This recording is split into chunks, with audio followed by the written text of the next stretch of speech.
Welcome to the Thursday stream. I hope everyone's having an awesome Thursday morning. Ooh, sorry about that, folks. Took me a second there.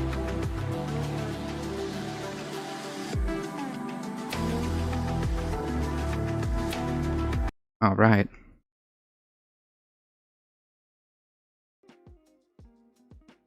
Where is... Hey, Buff Dragon.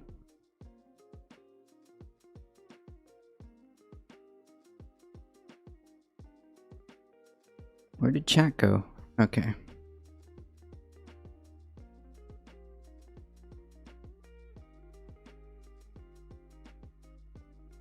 Howdy, howdy.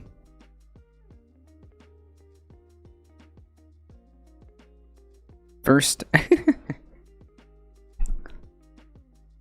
Simmering down for a chill but difficult truth. Yeah. Okay, so we have how many dabs? 2 dabs, alright. Here we go. We'll start off the day strong with 2 dabs, alright?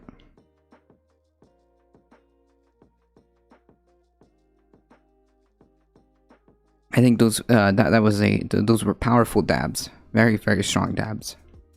I had a conversation with someone last night that I hadn't seen in a very long time. Good person, good head on the shoulders, but they're absolutely a slave to the concept of states' rights. Admittedly, they really wish they could be socialists, but can't get over that. I have no idea how to have a convo with that person, but they ended up conceding to me that state governments cannot be trusted to protect civil liberties. That's it. That's my rant. Good morning. I mean, like, the only thing that we can do, especially if it's somebody that you're really close with, okay, those were before you even got on, but your stream said you were streaming. Yeah, it should be an automatic message. The moment it clicks on live, it should send it out, which then gives, which then the stream comes right after. Good morning, afternoon from London. Glad to see you are here. Thank you so much. I appreciate that.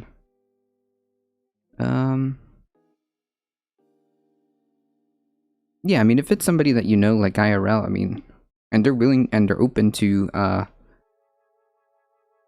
you know, conversation, just, keep at it, you know?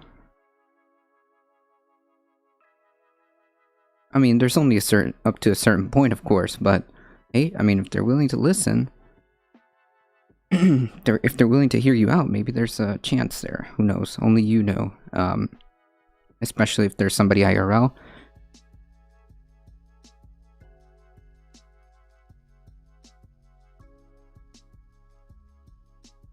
Alright, folks, today is ADT's day off. Ferris Bueller's day off, except it's ADT's day off, so we're gonna try to hang out, chill.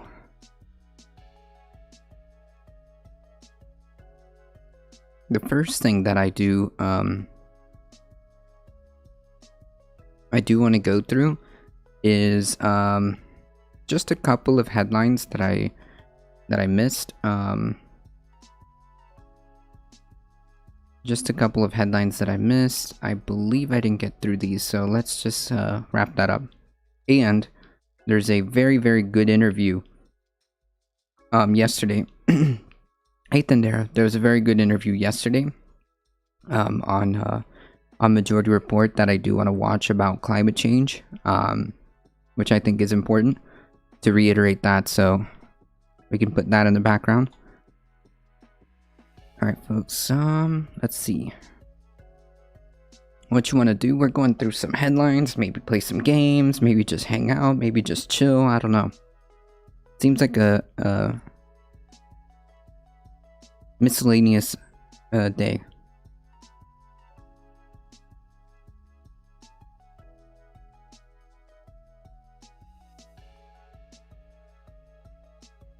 Oh, I also need coffee, so I will take a second, grab some coffee in a moment. Ferris Bueller's was a screw up. I don't think you qualify for that. Well, I don't know. Alright. Bad meme was bad, okay? A for effort, though.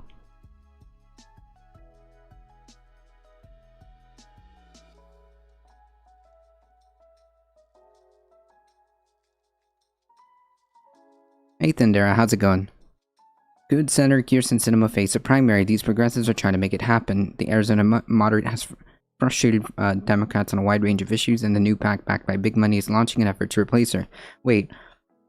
A big PAC. A group of Arizona Democrats, backed by a network of deep-pocket donors, is laying the groundwork for a primary challenge to Kyrsten Sinema, but I don't know if that would be considered...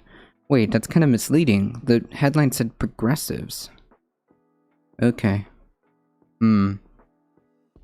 Alright, chat. Press X to doubt. Let's see. I could be wrong.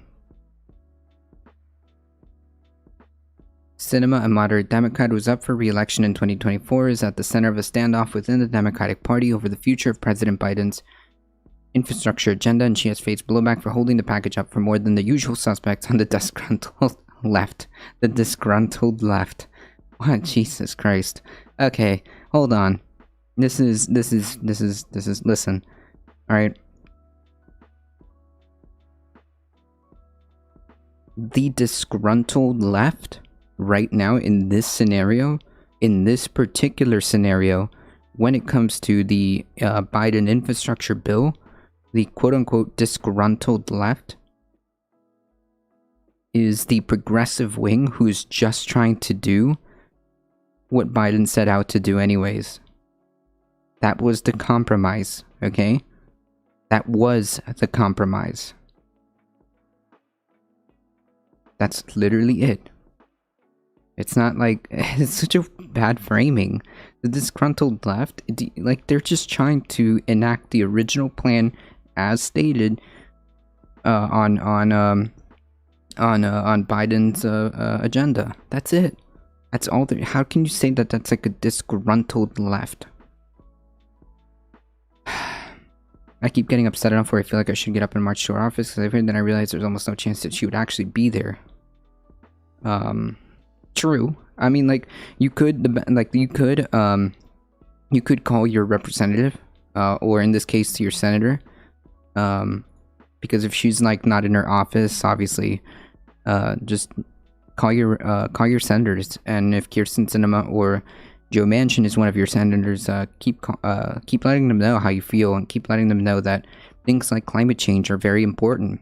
Things like getting education, 2 years of college is important. So that is one way of doing it. But yeah, the disgruntled left. Like, this framing is so Jesus Christ. The new primary Sinema PAC does not plan to support a particular primary challenger. Instead, it will fund local groups to pressure Sinema and help build support and infrastructure for an eventual candidate. We fought tirelessly to elect Kyrsten Sinema in 2018, said Alex Gomez and Thomas Robles, the co-executive directors of the group Living United for Change in Arizona, adding that they were disappointed that she has not done more on voting rights, climate change, immigration reform, and other issues. I mean, like, the big thing for me is like the just inability to the ineffectiveness, right?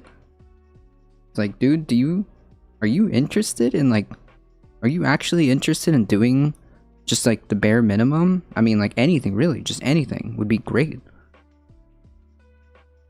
Just generally anti-Sinema with the hope that someone will step up. Yeah, like, I don't know. That's why I was like, press X to doubt, chat. Well, it's true that Sinema and Manchin have been frustrating, to say the least. I don't know, like, what this means. A deep-pocketed, a super PAC, primary Sinema PAC with deep-pocketed donors. I'm not sure what that means. Sinema has proven time and time again that she doesn't share these values, so it's time to organize and replace her with someone who does. Yeah, but, like, do you have a name? Do you have, like, candidates? I don't know. Sinema, whose office did not respond to a request for comment, has vexed the left flank of her party on a variety of issues, from her support for the filibuster to her opposition to a $15 minimum wage. Yeah, I mean, like, okay. The Central Committee of the Arizona Democratic Party voted overwhelmingly Saturday to pass a resolution criticizing Sinema for opposing the filibuster reform, among other issues. and warned that she could face a no-confidence vote. I mean, yeah, you're there. You're there. You were elected. You were elected by the people of Arizona for a reason, and it's like, if you're not gonna help, then okay, what's the point there? What's the end game here, buddy?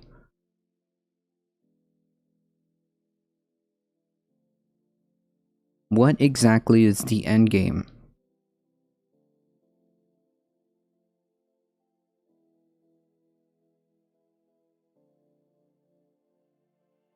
There is still time for Senator Sinema to change course. Luis Avila, a veteran Arizona progressive organizer, backing the primary Sinema PAC, but if she does not, there will be consequences for her betrayal of the people who elected her. A recent poll conducted by OH Predictive Insights, a Phoenix-based political research firm, found that just 56% of Arizona Democrats had favorable views of Sinema, 30% had unfavorable views, while 80% had positive views of their junior senator Mark Kelly. I mean, like, but I don't. Why would they include this? I don't care. This article is about Kyrsten Sinema.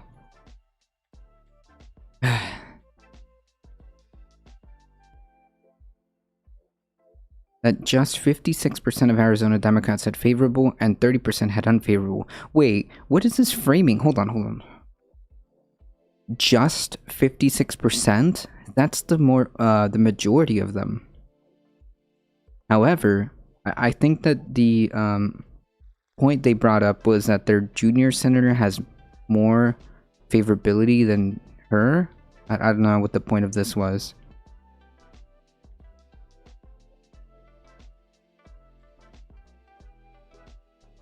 Numbers like that could potentially open the door for primary challengers, said Jacob Joss of OH Predictive Insights. Initial funding for the primary Sinema PAC came from Way to Win, a national network of wealthy progressive donors that spent $110 million last year with a major emphasis on Arizona and Georgia, where Biden, Kelly, and two other Democratic candidates scored victories in historically red states. The people of Arizona voted for Joe Biden and the Biden agenda. Said Leah Hunt Hendricks, a co-founder of the Way to Win. Senator Sinema is opposing Biden's popular policies, which are supported by broad bipartisan majorities of Arizonans. If she continues to stand in the way, then we're going to hold her accountable. Well, that is true. I gotta do more investigation on who these Way to Win people are. David Lucier, the president of Arizona's Veteran and Military Leadership Alliance, was also supporting the primary efforts, and the pressure had to be applied to Sinema now, even though Kelly will face voters next year, and Sinema will not run until 2024. We can't afford to wait and we must start creating that groundswell now. Like, I mean, I'm not necessarily opposed as a strategy to put pressure on politicians by threatening to primary them, but threatening to primary them with some actual teeth behind it. Because if you don't have teeth behind it, if you don't have any teeth behind it, then they're not gonna care, right? Like, you're not gonna get Kyrsten Sinema to change her mind if she's being primaried by someone that isn't gonna even remotely present a threat, you know? Hey, Dr. Dragon Rider, good morning. Good morning, brother. I'll be dipping in now with meetings, but I'm glad I got to finally show up for you. Thank you, I appreciate that. Thank you. I'm just glad that you're hanging out. Appreciate that. Morning. Howdy. I hope you came ready to mold. Spread it forward.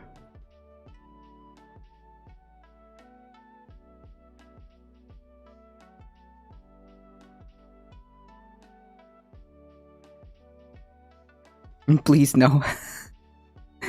I'm sorry. Listen, we've got to talk about this, okay? Because, like, it's really frustrating, and it's really getting to that, point where something so crucial is about to be torpedoed by the own Democratic Party. And it's like, come on. They are just starting the Senate session. Wait, the Senate session for what? Sassy Cat Slaps, how's it going? Kirsten Sinema's approval rating is higher with the Republicans, and with the Democrats, that should tell you something. Yeah, I mean, like, with senators like Joe Manchin and Kirsten Sinema, I keep emphasizing the fact that, like, I know for a fact that the categorization, or I guess nomenclature, of moderates really doesn't really apply to someone like Joe Manchin, right? I mean, these aren't. This is not a moderate. This is a clear conservative. Just like, they're just on the Democratic side, on the Democratic Party. I'm already molding over work, but with your voice, everything sounds okay. Nice, thank you. I appreciate that. I hope that makes it just a little bit more bearable. Yeah, it's like that one meme with the stick and the bike spokes. Exactly. Like, why would they do this? Yesterday was a congressional softball game. That's what they did with their Wednesday hump day. Wow, must be nice. Imagine getting to work. Imagine getting to start work at 9:30 and being paid $200K with investments on top. It probably helps Cinema 4 hours to get ready because she's got to wear that fake ass bag and fake face. True. Oh man, that was so like I don't know. The images of that was like super gross. Like, oh yeah, something that could potentially like impact millions of people that is desperately needed. Like, you didn't even attempt to negotiate. You just like curtsied on your way down. I mean, like, come on. That's not cool, dude. Not cool.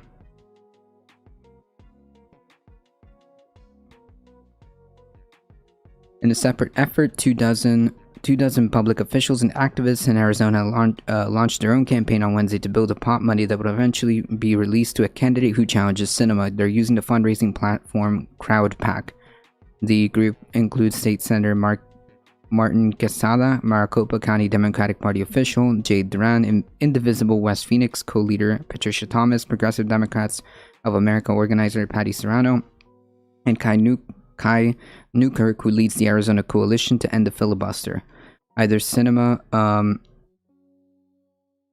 Sinema votes to end or reform the Jim Crow filibuster this year, or refund the primary challenge to replace her with someone who will. I mean, now here's the problem. Here's the problem.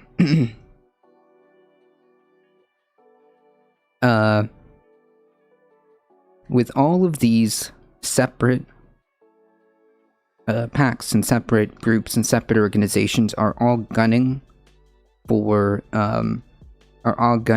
replace Sinema, that's gonna fall apart if they're not either A, in unison, or B, one of them is going to need to be strong enough to pose a actual legitimate threat, to Kirsten Sinema.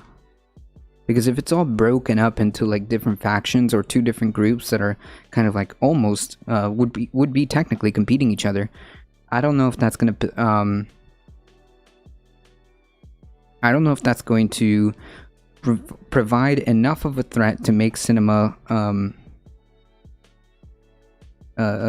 pay attention to this, right?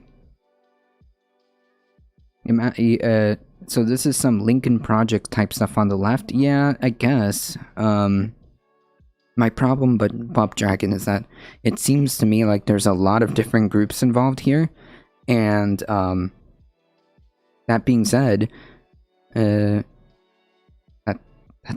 not going to be enough unless they all coalesce together, and or one of them becomes big enough for them to make a threat to Kirsten Sinema. It's really just not gonna mean anything, to be honest. Cut off their income and healthcare and pause their assets. They will make a deal before lunchtime. True. I agree. Since we're having such, and like most of these representatives and senators are more than wealthy, more than wealthy enough to I think we should start cutting off some of their goodies until like they can like start representing the people or something. Like I don't know what it is. I think that like it's frustrating, Tendera. I don't think that's an accurate comparison. Lincoln Project was trying to pull radical right extremists towards a more coherent, moderate conservative, trying to yank these assholes out of their corporate bubble into reality of leftist politics. Yeah, I mean, like, I guess the parallel would be that they're trying to like gather packs to try to move their party in a different direction. So in that sense, they're like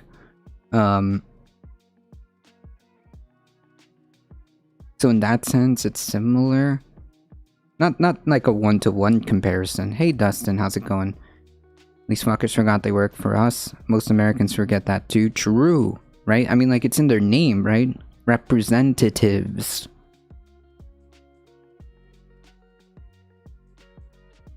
It's in their name. Representatives. If you are not representing the constituency that voted you in, then why are you there? No more stocks for them, congressional pension only. True, Dustin, there shouldn't be anything related to stocks, stocks or anything like that for anybody in elected office. If they shut down the government, we should shut down their money that comes, come feel what it is to use food stamps. Ha, yeah, right. Then that'll be the day. That'll be the day. That'll be the day. Every single one of those folks votes for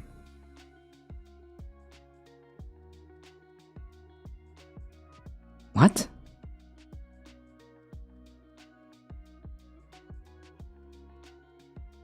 Bixby? Nobody asked you. Oh my god. That's so creepy.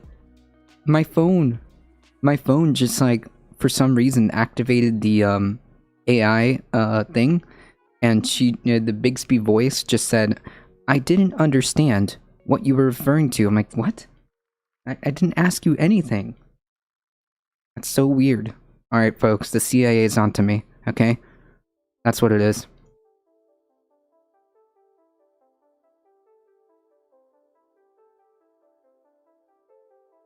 Living in a plutocracy is so fun. True. Yeah, if the government ends up shutting down, none of them should receive a penny for that. Not a single penny. But yeah, as I was saying, all of these people vote consistently. These people vote consistently to raise their wages all the time. But yet when it comes to raising like the minimum wage, it's all of a sudden the pearls get really clutched, and all of a sudden we get really fiscally concerned about the budget or whatever.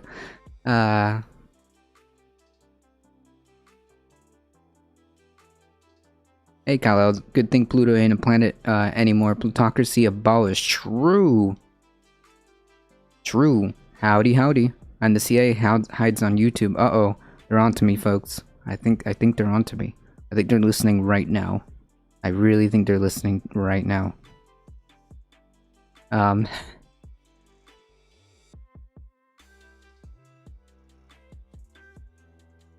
Set government payments up such that elected government positions are lowest priority. True. Be your own crayon of war. Also true. Freeze their assets and watch how fast government can work. Yeah, that's a better way of doing things. Like, freeze all of their assets so they can't access the outside wealth that they already have. Majority of these folks are pretty wealthy. Besides, never mind the fact that they make like 6 figures as a government representative. Never mind that they make that much money, but they also usually some of those folks, I think a good chunk of them are also very wealthy. Very wealthy besides that. So they imagine if they all of a sudden all of that just gets frozen until they figure this out. That would be a nice fire to light under their butts, yeah? Has anyone ever looked at how many raises or representatives I've gotten? It's an upsetting amount. Yeah, I bet. Just stop their free meals and travel. This would do it. They can fly wherever and eat wherever and don't pay. True. Who wants to bet Mitch McConnell says something about patriotism if they shut down the entire government on Friday and soldiers don't get paid? Chances of that happening, 99.9%. I'm sure they have Swiss bank accounts. True, some of them do. Although, I would probably more than we'd like to. Probably more than is comfortable. Probably have access to Swiss bank accounts. When government defaults on payments, all federal elected officials' assets are seized to cover the difference. Now that would be the day. Anyways. TLDR,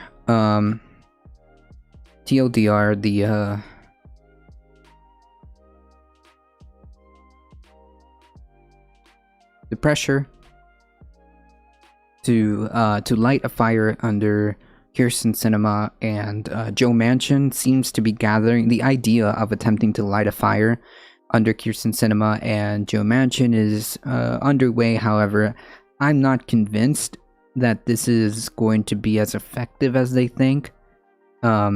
Especially when you have all of these like different factions trying to create that. It's just going to end up in a situation where none of them will have enough support to really pose a threat to her. So I don't know. Either they coalesce or it's not going to work too much. It's not going to work the way they think it is.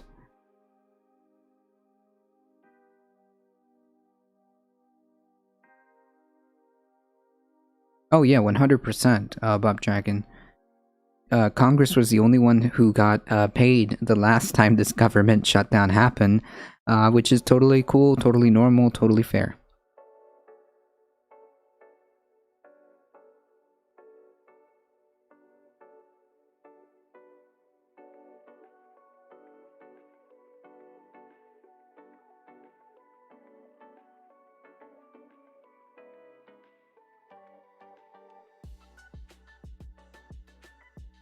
YouTube blocks all anti-vaccine content. YouTube will block all anti-vaccine content moving beyond the COVID-19 to include content that alleges vaccines cause chronic health effects or contains misinformation on the substances in the vaccines. The online video company owned by Alphabet Inc. is also banning prominent anti-vax activists, taking down several channels. These include Robert F. Kennedy Jr. and Joseph Mercola. I don't know who this person is.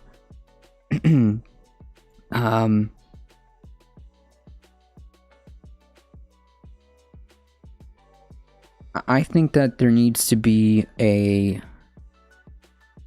fine line and a, how do I say this, even-handed. I don't know if that's the word. I don't know if that's the word. But, so, if you have,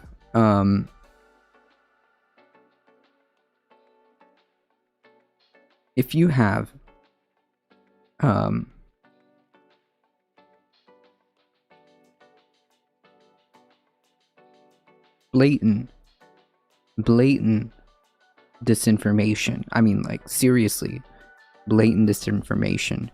And it's causing people to, take certain actions because you have such a big platform, and these have ripple effects. Remember, what you say and how you say it matters, and we should be responsible as people who have platforms, whether small or big. It doesn't matter. We should be responsible of how we say things and be as fact-based as possible. However, a lot of times, this isn't done in a equally applicable way, right? And a lot of things are getting caught in the crossfire, and it's from the. I mean, like, I've complained about this for quite some time, but these large social media companies are massive. That's A, the part of the problem, and B, a lot of the terms of service, which they're there for a reason, don't get applied across the board. Some people get away with things that are supposed to be against TOS. Some people get away with things that are supposed to be TOS. Some people get banned for things that are not TOS. Some people just get axed for, for even like remotely, or for remotely doing stuff. Hey Darknet, how's it going? COVID-19 outblamed not just causing restless leg syndrome, but also causing restless anal syndrome. What? I've never even heard that it causes restless leg syndrome in the first place. I'm not sure about that one. Why wouldn't you just have freedom of speech? I'm not sure what that means. I feel bad for the folks having to moderate the gajillions of videos uploaded every hour and saying how many abuse they witness. Well, I mean, like, that's the thing. I don't know if all of these are being, like, reviewed by a person. So, like, as Thundera just pointed out, my video debunking misinformation was axed, and I appealed it, and it was rejected. The stream was taken down. The entire stream was taken down. I did download it, but the entire stream was taken down because, thanks Tucky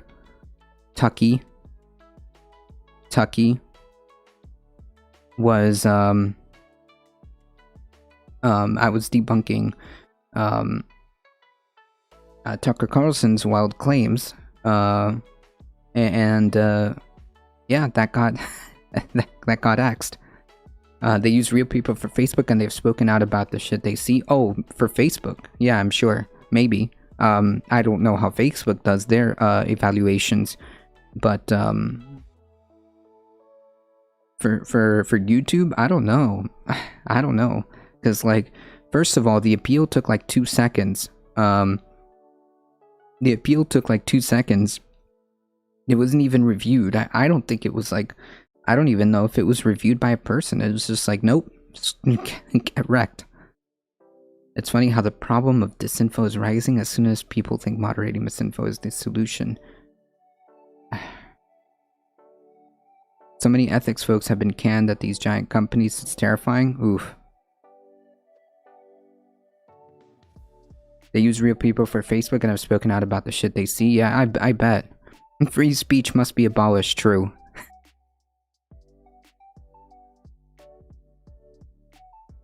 There's nothing free about the speech in this channel, okay? There's nothing free about the speech in this channel. Because for a mere $2.99, you too can subscribe to this channel, okay? No, I'm just kidding. Okay.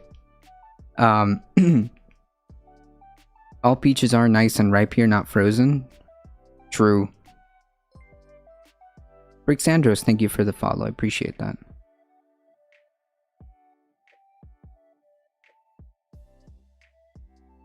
Capitalism is at odds with taking care of people and meeting basic needs. Well, yeah, I mean, like, when it comes to, like, the commodification of certain things, like, healthcare, housing, food, things like that, clearly, it's not capable. It's only interested in what the profit numbers are. Never mind, for example, the metric tons of food that we waste every day. But hey, at least X company made whatever millions. With membership comes privileges. True. Anyways, my point is, although I understand and I get the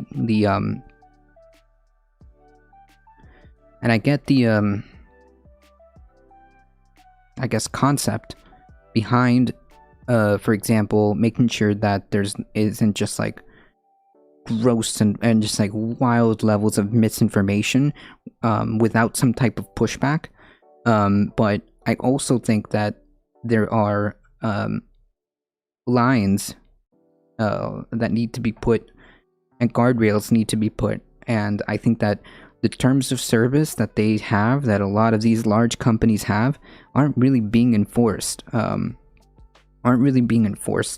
all. And when they are, they're sometimes enforced heavily against some, none at all.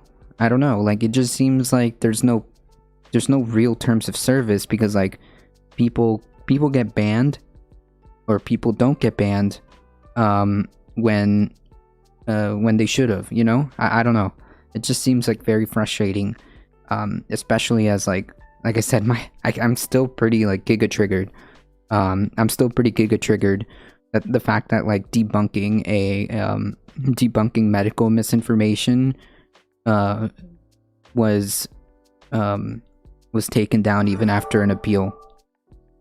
Yeah, we're all equal here, but those who subscribe are more equal than others. True.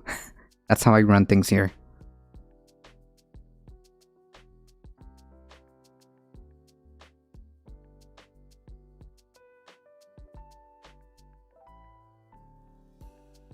And this also kind of comes to the fact,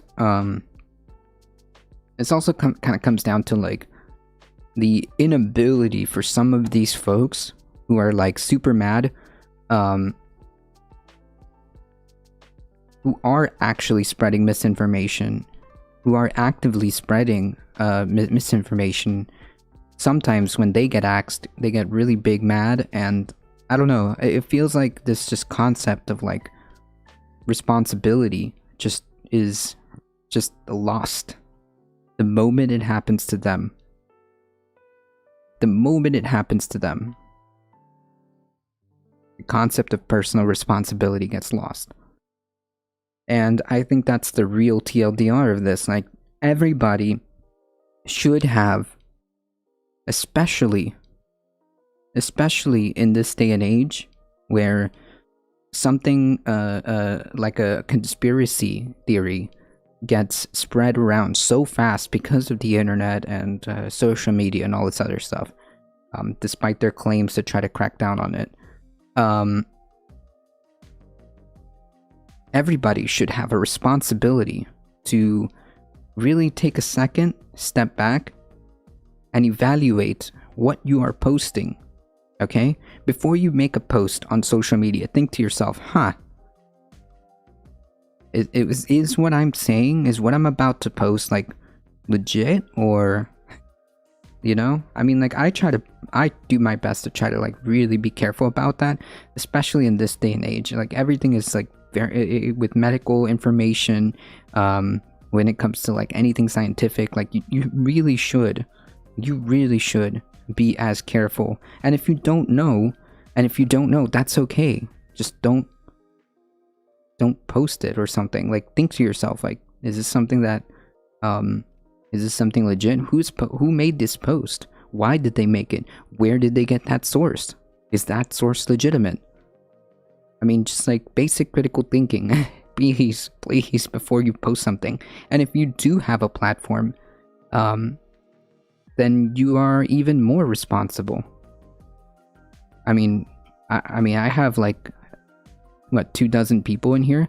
I still have to be careful with what I say and how I say things, right?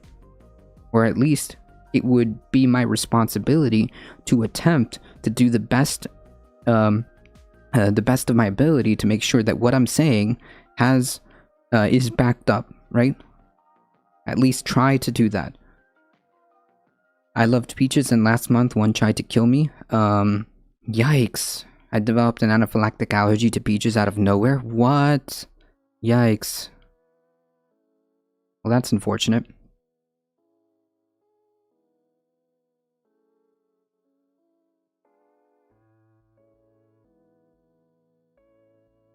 Does this mean Joe Rogan is getting kicked off YouTube? Ha! No. No. That's what I'm saying.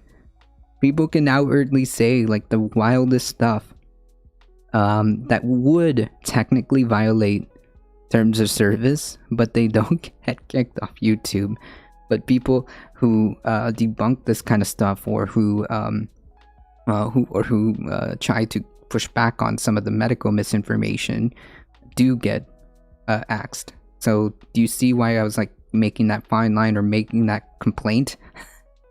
That's like, really? Sometimes terms of service apply, sometimes they don't. So in other words, they really mean nothing. Maybe, and here's a thought. Maybe they're just interested in how much Joe Rogan brings them in ad revenue. Maybe they just don't care. Maybe they're not actually interested in any of this. Maybe they just care that Joe Rogan brings them millions of views, and brings them good advertising revenue. So they're not gonna touch. They're not gonna touch people like Joe Rogan. They're not gonna touch people like Steven Crowder. I mean, like, Steven Crowder, like, is obviously, flagrantly, would count as someone who violates terms of service quite frequently, they're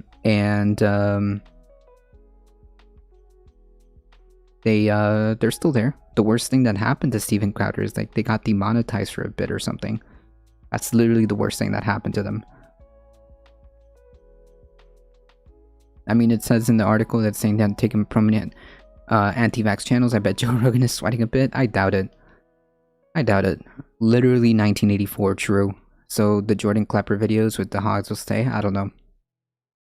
All tubers are equal, but ones who bring in more money to the big tube are more equal. Yeah, exactly. All YouTubers are treated equal, but some YouTubers are more equal than others. There we go. Perfect, Kyle.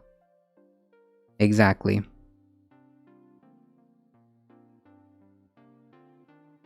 Jeez, Dacapolion. Wow. This is literally 2021. Oh wait, no, you're actually right.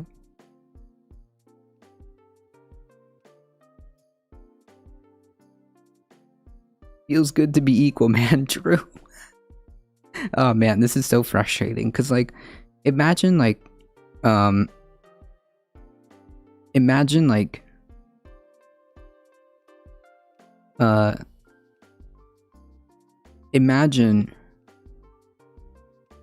making this trying to debunk or push back against misinformation. Isn't that like, wait, isn't that like the whole entire concept of the battlefield of ideas? Then like, why would something like that get axed?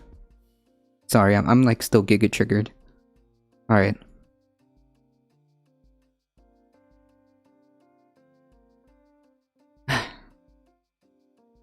Okay, so I think that this interview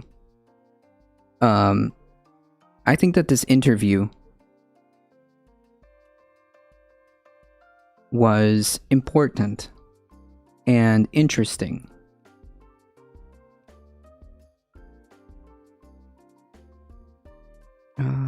Oops.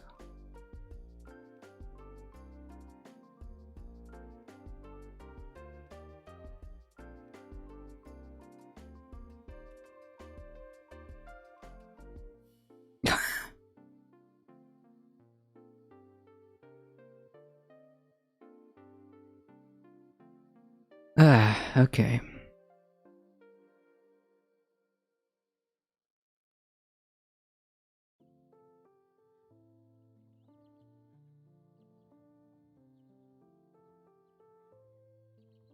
View chat.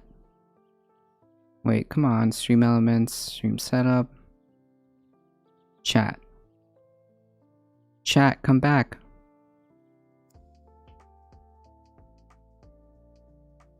Chat, come back. Okay, there we are.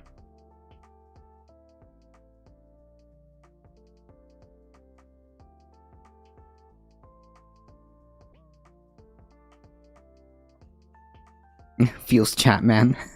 Yeah, sorry, my little chat window bot thing, no bot, the chat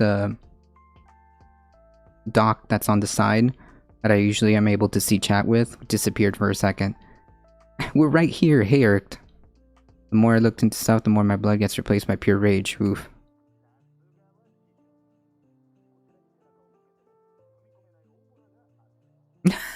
No chill day off. Get back to work. Yes, sir. Our chat. Yes, the overlay. I'm sorry. Yeah, like the way I have my OBS set up, there's like the main activity window, the window capture, and then the chat. Okay. Alright, so this I think is important. I found this, understand what misinfo was, questioning why people would censor misinfo. Yeah, like, okay, yesterday we had, a couple of very fine folks come in here, that ended up just being trolls, so, I don't know. I'm not about that life today. Alright, yesterday was enough for me.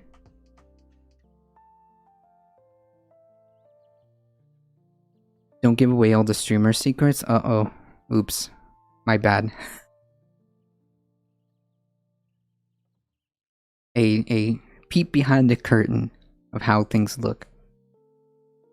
Alright, I think that this is a great interview, and I'm just annoyed that I only caught the first part of it, but I feel like this is important.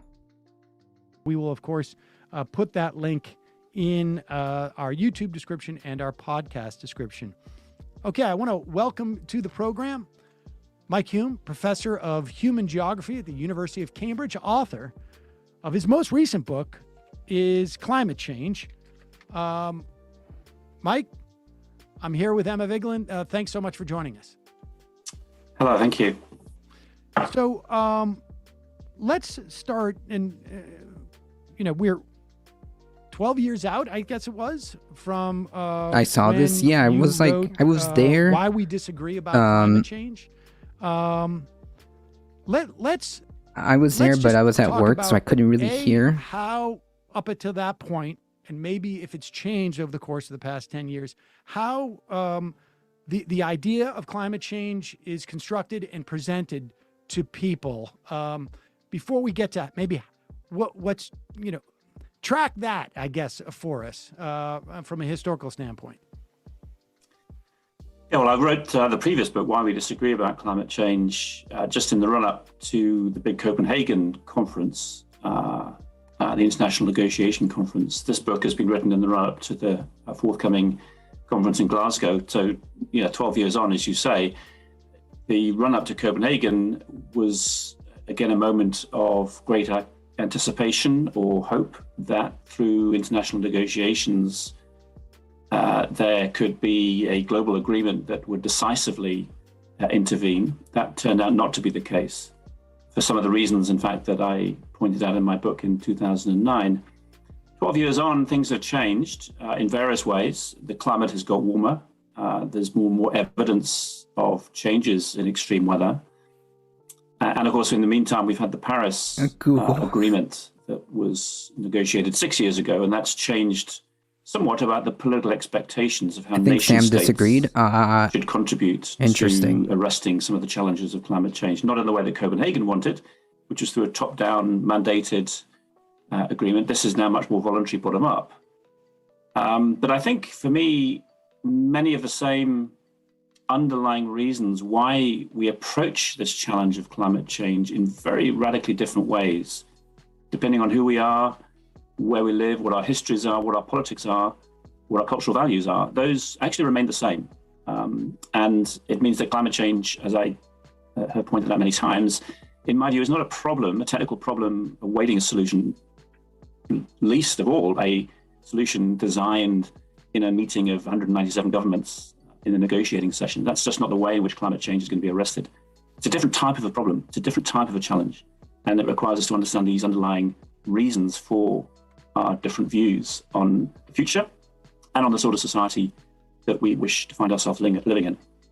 What is the nature of that different? Like, I mean, tease that out for us. And we should say, I mean, I think what drew my attention to your work was your, in response to the IPCC, the first report that we get is from the natural scientists.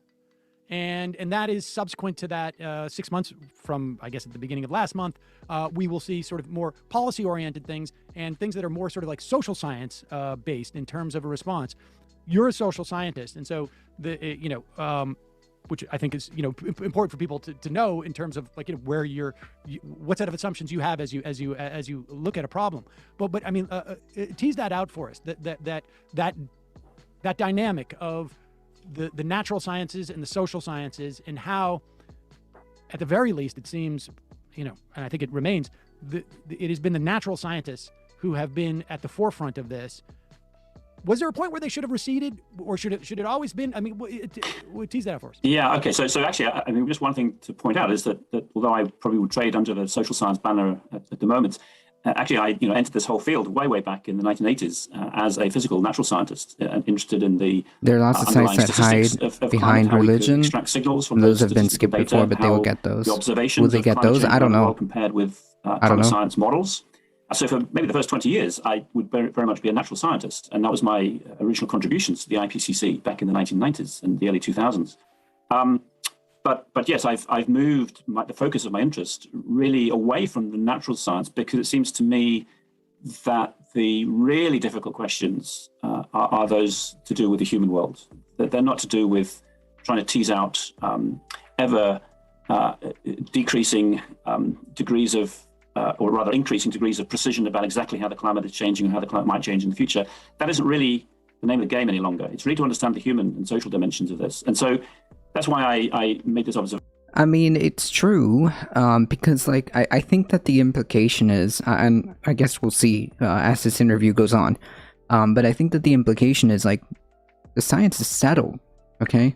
Like we pretty much like have a pretty concrete understanding of how climate change is progressing and what are the ramifications of climate change and what those scenarios might look like and where we are heading, right? I think that that's pretty much in consensus. Like we pretty much have a very, very good understanding just as a whole in terms of like the scientific, like the climate science community. I think that they have a pretty good grasp and a pretty good understanding. Maybe not with everything, but they can make very confident determinations of where this is going, how bad it's going to get, or what we can do to stave off some of these worst scenarios, right? I mean, like, it's pretty clear. We've seen the studies, we've seen the technical summary of the IPCC, we're seeing the summary for the Working Group 3 section of the IPCC report. I mean, like, the science aspect of it, I think, is pretty clear and explicit. It's just a matter of getting people as a whole, as a collective, to try to move towards affecting these recommendations or these prescriptions that the IPCC has made. That's basically what it is. So I think that's what his point is, but we'll see. The IPCC makes it clear what needs to be done and what will happen if we don't do it right. So like, exactly. So like the science aspect of it is pretty clear. Okay, there's no real like debate about it, right? Like it's very, very clear and it's very straightforward, I think. Yeah, I think the way to word it is the theories are firmly believed in peer research, if not by most, if not all scientists. Oh yeah, 100%. Like it seems very, very, very in line consensus, which has data that has been gathered not only by previous IPCC groups, but new and improved technologies of reviewing that data, plus all of this coalition of over 14,000 international scientists. I mean, like, it's clear. It's clear as day, right? I don't think we need to like really. I don't like it's clear. That's my point. his point is, well, we know this, so therefore we should probably focus on how the social aspect, the human aspect of like how people need to know about this, how people need to be aware so that they can act accordingly to try to make change. Otherwise, I mean, if we don't, we know what's going to happen. Innovation, just recently, of course, that the IPCC, as it has always done, actually, right from the very beginning, if we go right the way back to the 1980s, the late 1980s, when the IPCC was crafted by the Welsh governments, that was very much when the physical science of the climate system was in its early stages. And it's understandable why an intergovernmental panel was put together with a very heavy presence of natural scientists. And so most of those early reports, the first 1, 2, or 3 reports, were very much dominated by that natural science. Is the climate changing? How much of it is attributable to human activity? Not really, Pat Rat. They've come a long way. Maybe we could have said that about the beginning, decades and decades ago, but this last report was pretty explicit. This last report was pretty explicit, and although you are correct that it is more than any politician or big business wants to do, I have to push back on the idea that there's some kind of like fuzziness left with the solutions. The latest IPCC report was very, very explicit in how and target and was very targeted into what we need to do. And it is the first, I think, that has very explicit policy recommendations that weren't there before. So I don't know. I think that this particular one, the AR6 groups 1, 2, and 3, which I'm sure that all of it will be released in time. The working group 3 one was leaked ahead of time, but all of it is very, very, very, very, very explicit, very clear. It is what's the likely range of climate futures that we are likely to have to grapple with. Those were the questions back at the end of the last century. Those aren't the questions any longer. And it seems to me the IPCC hasn't really moved in its structure or its orientation or its communication strategy. It still leads with climate science. In this area, we are subject to a lot scientific of storms, that can be resolved. We only get the prediction. The Siemens microgrid provides what I call life, health, and safety level power. It's the cornerstone of our system. There is no planet B.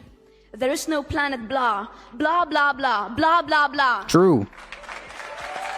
I thought there was like 5-year fuzziness. Maybe it's a different range and you do X. Well, I mean, no. They have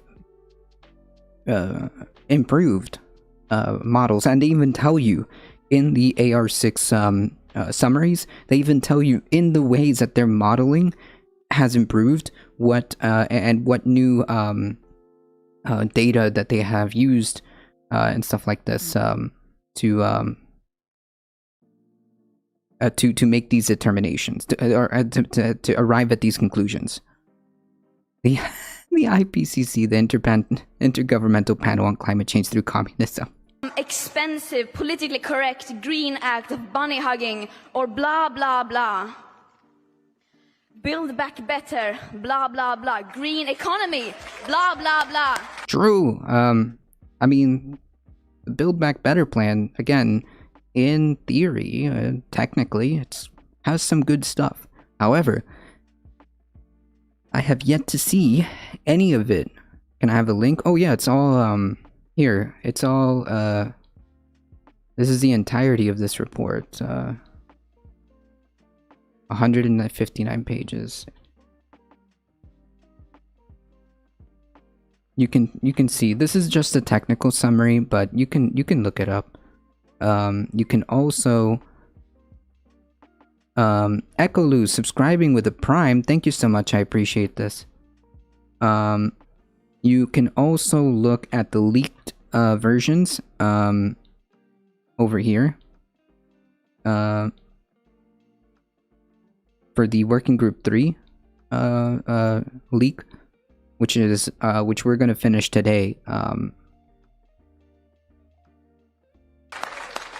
net zero by 2050, blah, blah, blah, net zero, blah, blah, blah, climate neutral, blah, blah, blah. Oh man, Our hopes I could and see. dreams drown in their empty words and promises. I can see this. I can see this like being taken by the right. But she is correct. Her point. Her point is nothing is being done. But she's correct. We need constructive dialogue, but they've now had 30 years of blah blah blah, and where has that led us? Over 50% of all our CO2 emissions have occurred since 1990, and a third since 2005. If this is what they consider to be climate action, then we don't want it. Wait. They invite cherry-picked young people to meetings like this to pretend that they are listening to us. True. But they are not. They are clearly not listening to us. True. And they never have. Just look at the numbers. Look at the statistics. The emissions are still rising. True. Science doesn't lie. True. Yeah, true. I mean, like, so I don't get why some people get like uber triggered by Greta Thunberg. I mean, like, all she's doing is just being like a spokesperson. I mean, and she's right. Like, we're not doing anything about it. We haven't for decades. And like, I could see the frustration, especially with the younger generation. Like, I could see the frustration that's being channeled here from the younger generation. I mean, like, yeah, that you're footing the bill to us is what they're saying. Is what they're saying, right? Is what she's saying. You're continuing to push kick the can down the road, and we're gonna foot the bill, and that's not cool. It already has on Reddit. Don't worry, they're empty projections and misinfo is a frail attempt at shutting her up. That she has the main stage. True.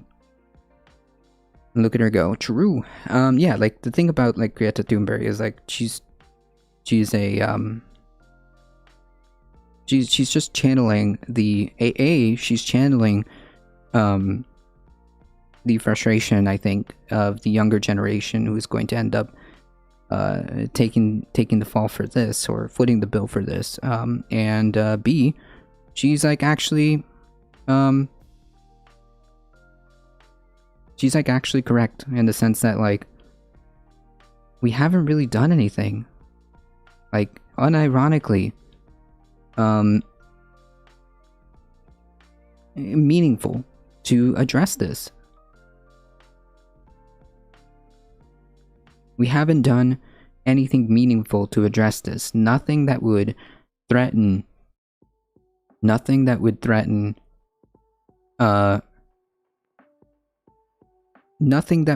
the status quo, right?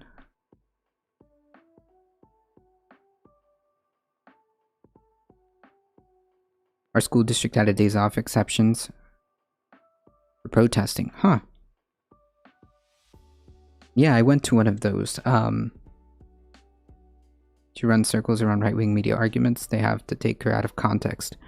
Yeah, I mean, like, but all she does is just like literally just state whatever is posted on like the IPCC or whatnot. Like, I don't get it. Like, I don't get why people get so triggered. It's more accurate. If only they can become more precise. If only we know exactly what proportion of climate change is natural, what proportion is human caused. If only we can attribute this particular weather event with a certain degree of probability to human causes, then somehow our policy making becomes easier. That's not the way, really, I don't think politics or the social world operates. And so that's why I say, really, a more radical way for the IPCC to go would be to put the policy evaluations, the policy assessments, the policy tools, the policy levers, put those out there first. But wait, but they like this was the first. Hold on, this was the first report where they actually really did go very hard on the idea of the policy aspect of it, of the social aspect of it, of what he's talking about. So I'm not sure. I mean, like, we're reading it here, live in 4K.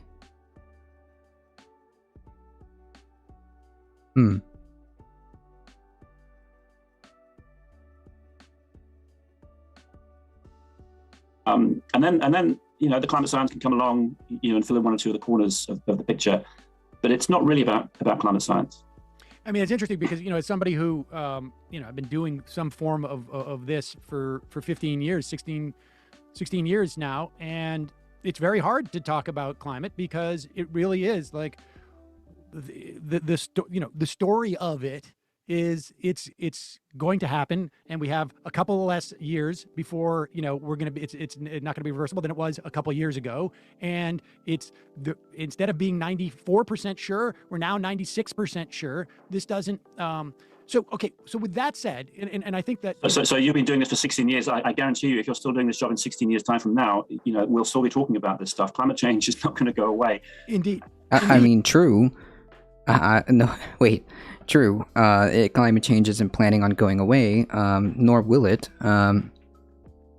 Just depends. I mean, like, what is it that we want to achieve? Do we want to put ourselves on the lower end of these scenarios put forth to us, or do we end up on the more catastrophic scenarios put forth to us? Some of these things are already locked in for the better half of the century. So I don't know. It's up to us, really.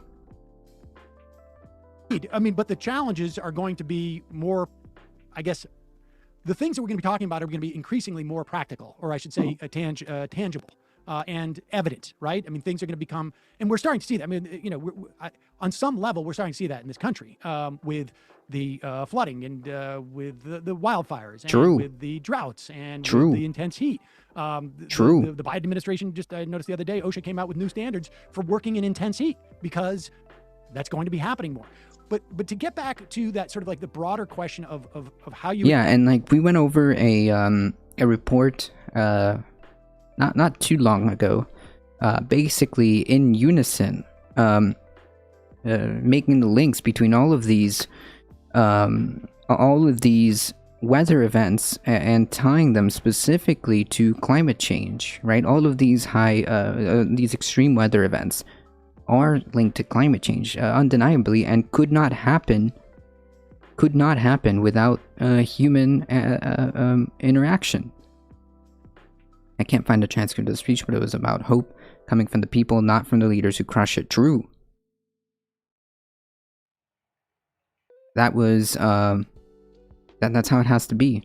It's up to us, because without us organizing and creating a movement to get these folks to listen, and to get these folks to enact the policies and things that need to be done, then, I mean, it is a piece of the puzzle that has to be done. There's no way around it.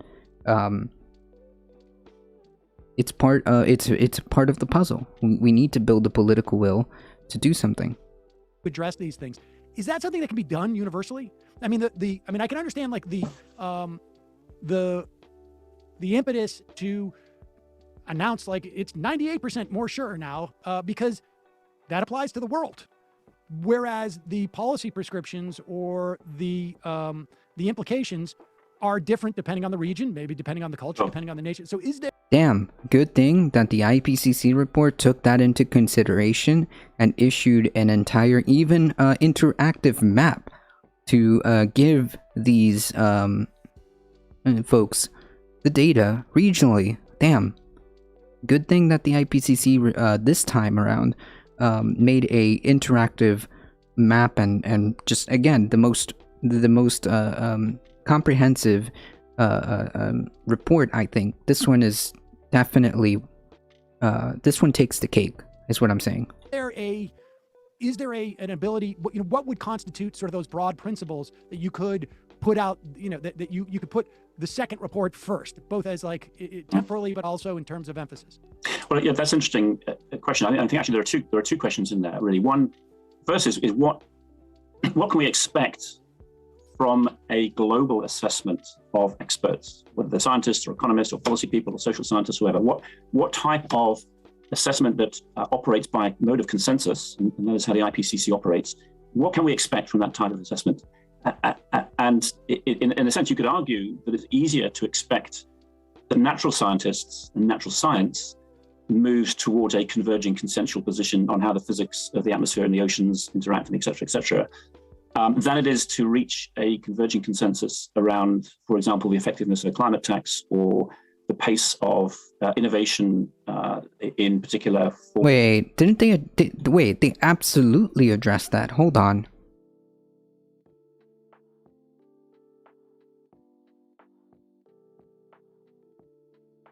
Wait, here's an example. Climate mitigation potentials classified in social behavior, infrastructure, and technological options can reduce GHG emissions by 58% in end-use sectors by 2050. Drawing on full potential requires a change in social norms, the provision in low-carbon infrastructure, a wide range of adoption of granular efficient end-use technologies, electrification of transport, building, and industry sector, increase on the demand on the electricity sector and associated indirect emissions. Like, they did take into effect, like, the impacts of certain policies, or I think they even mentioned what the effectiveness of a tax would be. I think I'm pretty sure I've seen that.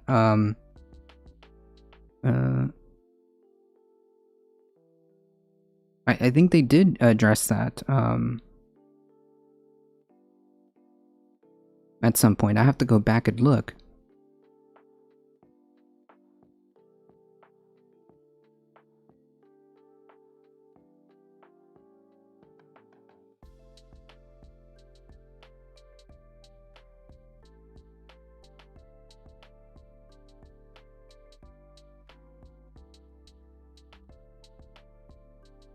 Like, while it is important that, like, you know, we understand these things about, or I guess the fundamental idea of how this is becoming more of a getting people to see the social aspect of it,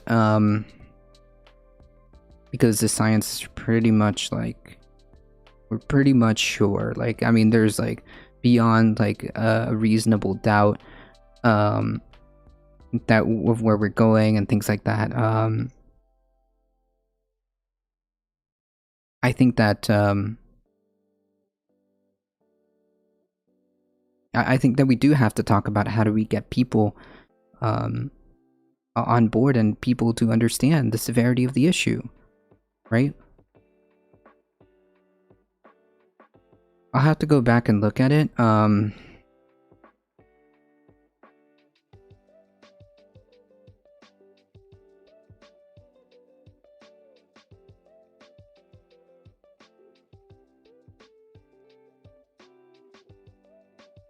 Factors limiting ambitious transformation include structural barrier and incremental rather than systemic approach. Yeah, I mean, like, this is all very, very explicit, right?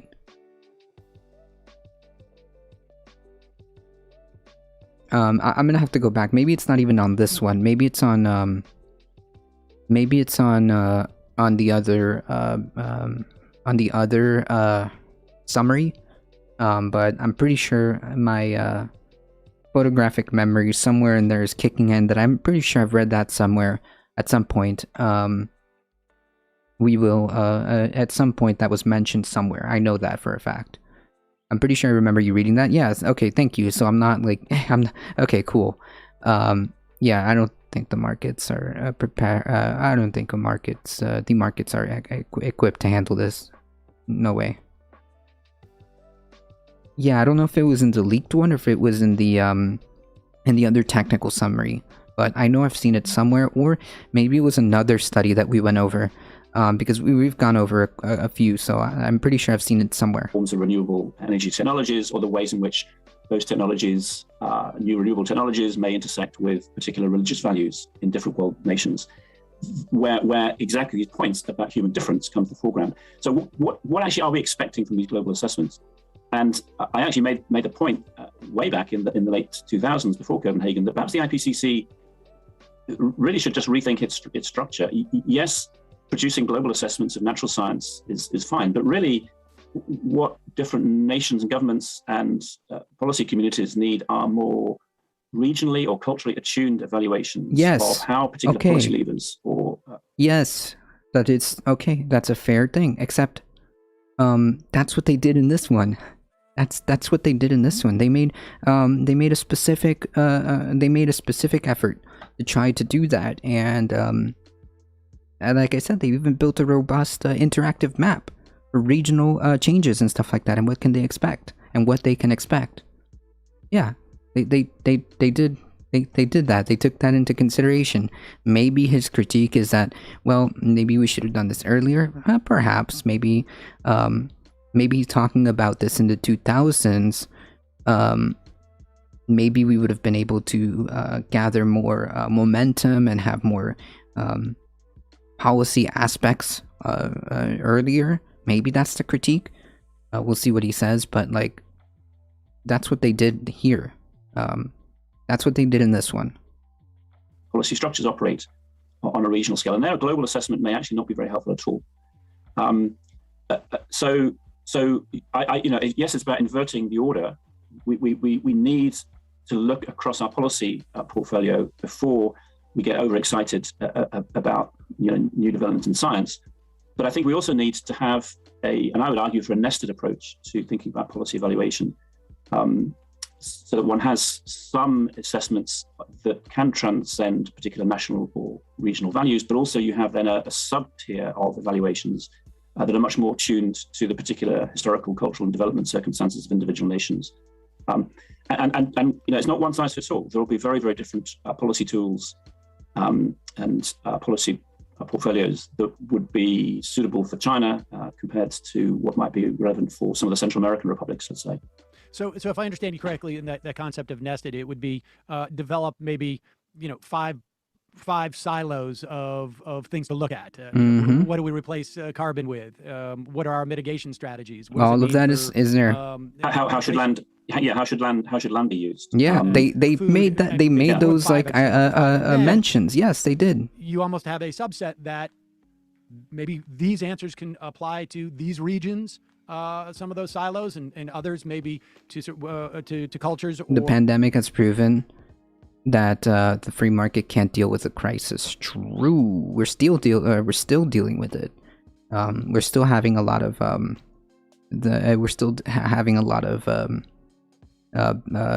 supply chain issues even now, which is causing inflation. Partially, not all of it, but partially. Where is it?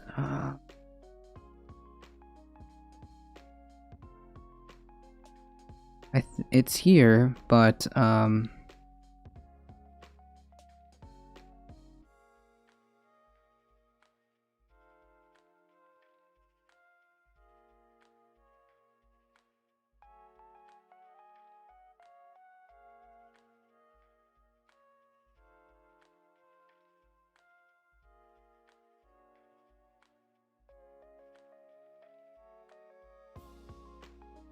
Bureau data?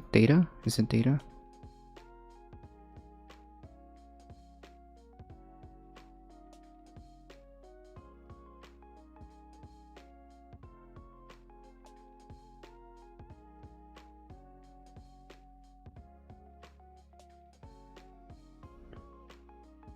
The 3D printer I sent my nieces is delayed. A planned economy would be pretty dope right now. I think that I think that some things would require this. I think to address climate change, we're gonna need a bigger hand from the government. Most American systems start crumbling at the pressure that COVID brought. Yeah, I mean, yeah, I would avoid the word using. I would avoid using the word inflation. It's just price spikes. True, that's how it works.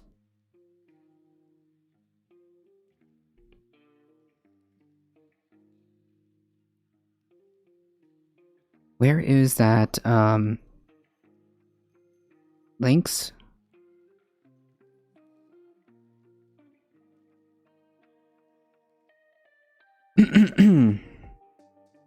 Where is that, thingy with the,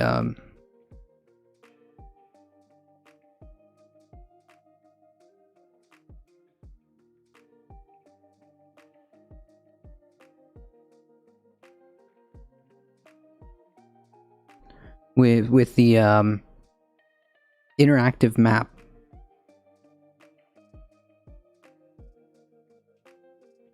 Documentation. Where is this? Because I know it was working groups. Synthesis report.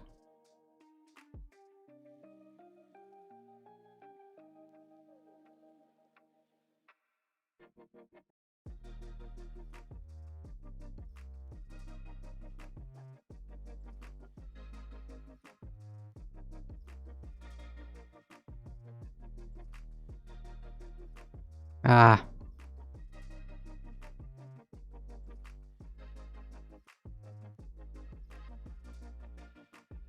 Hmm.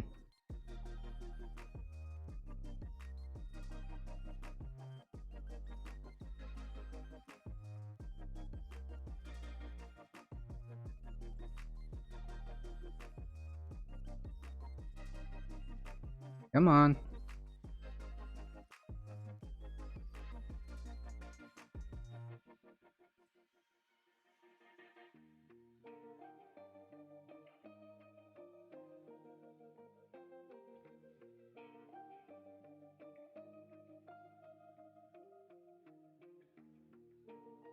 Aha. Here it is, folks. A completely robust interactive way for regional effects of climate change. So yeah, they did take that into consideration. Anybody else noticing that food is getting hella expensive? True.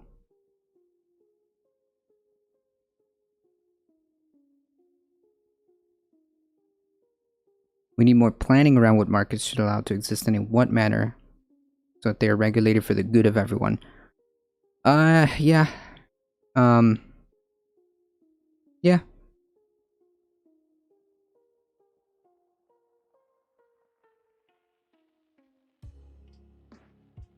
I guess it just depends on the implementation, maybe. Like, I think that, like, it just depends on said implementation, maybe. I'd say the world is prone to disaster and each economy has their pros and cons. Well, yeah, yeah, like, I'm sure that every type of, you know, every system has, like, for example, a planned economy does have its pros, versus cons, but it just depends. I think maybe there's a way. Like, I'm not necessarily against, like, the concept of markets. But I also understand that just some things are just not able. The markets aren't able to handle. In fact, things that are like healthcare would be the perfect example. Don't think so. The our ability to deal with climate change is actually exacerbated by the economic system that we're currently living under. So, like, I understand where these things are failing us. Yeah, you're right. 2008 was a market was a disaster. You know why? Because maybe housing shouldn't be in one of those.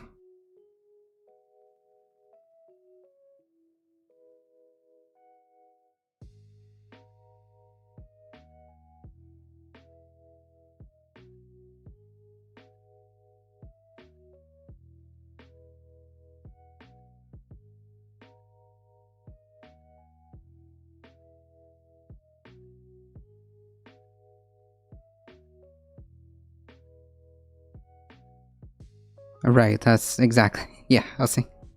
Clearly, as Spread It Forward just mentioned, 2008 would be a perfect example as to why it's not exactly equipped to handle such a thing as housing, because, like, the reality is, I know this might be a wild concept to some folks, but you kind of need a roof or shelter over your head. You kind of need a house. I know it's a thought. It's a radical thought, but you kind of need a house. You kind of need food. Just kind of. You kind of need healthcare.